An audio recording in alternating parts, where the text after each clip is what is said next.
Today when you're painting your paw, I'm coming around and I'm looking for the different procedures that you're following. When you are wiping off the extra water on your brush, are you tapping it or are you dip wiping it off so that you're not being loud and distracting to other artists?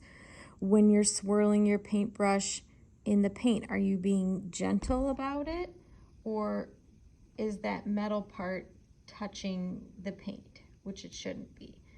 So I'm coming around and looking for those checkpoints to make sure that you are ready to just dive in and use the paint for our assignments, or if we need to go back and relearn some of those procedures.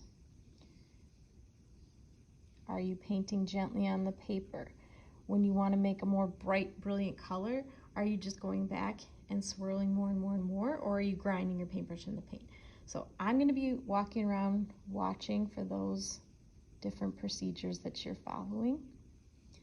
When you want to change colors, are you remembering that you definitely need to rinse and touch your paintbrush bristles to the bottom of the cup to get that paint out before you wipe off the excess and get a different color? Or am I seeing the colors mix? So I'm walking around and I'm taking a look to see how you're doing with that.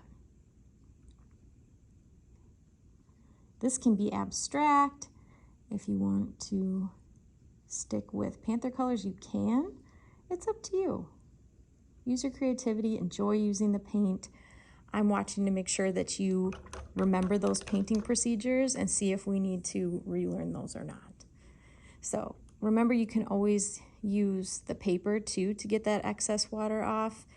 If you have an oops and you get some paint on the table or some water on the table, just go ahead and wipe it up right away. Okay?